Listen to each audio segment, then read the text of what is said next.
വെന്തുരുകുന്ന കനത്ത ചൂടിലും കുടിവെള്ള വിതരണം തടസ്സപ്പെടുത്തി ദേശീയപാത അധികൃതർ.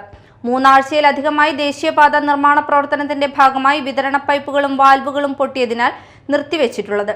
കുടിവെള്ളമില്ലാതെ ഈ പ്രദേശത്ത് താമസിക്കുന്ന ജനങ്ങൾ നെട്ടോട്ടമോടുകയാണ്. കൊടുങ്ങല്ലൂർ നഗരത്തിലെ ചന്തപ്പുരയിലും ഉഴവത്തുകടവിലുമുള്ള 200-ൽ പരം വീടുകളിലേക്കുള്ള കുടിവെള്ള വിതരണമാണ് 3 ആഴ്ചയിലധികമായി ദേശീയപാത നിർമ്മാണ പ്രവർത്തനത്തിന്റെ ഭാഗമായി വിതരണ പൈപ്പുകളും വാൽവുകളും പൊട്ടിയതിനാൽ നിർത്തിവെച്ചിട്ടുള്ളത്.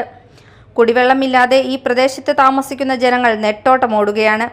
നഗരസഭാ അധികൃതർ ടാങ്കറുകളിൽ വെള്ളമെത്തിക്കുന്നത് അല്പമെങ്കിലും ആശ്വാസകരമാണ്. നഗരസഭയും വാട്ടർ അതോറിറ്റിയും നിരന്തരമായി ആവശ്യപ്പെട്ടിട്ടും ദേശീയപാത അതോറിറ്റിയും കരാർ കമ്പനിയും ഇടപെട്ട് പൊട്ടിയ പൈപ്പുകൾ ശരിയാക്കി തകരാർ പരിഹരിക്കുവാൻ തയ്യാറാകുന്നില്ല. ലക്ഷക്കണക്കിന് ഭക്തർ എത്തിച്ചേർന്ന ഭരണിയോടനുബന്ധിച്ച് ആഘോഷ സമയത്ത് പോലും റോഡ് പണിയോടനുബന്ധിച്ച് സംഭവിച്ച തകരാർ പരിഹരിക്കുവാൻ ഒരു ശ്രമവും കരാർ കമ്പനി നടത്തിയില്ലെന്നത് പ്രതിഷേധാർഹമാണെന്ന് CPIM കൊടുങ്ങല്ലൂർ ലോക്കൽ കമ്മിറ്റി ആരോപിച്ചു. Media time, Kodungallur.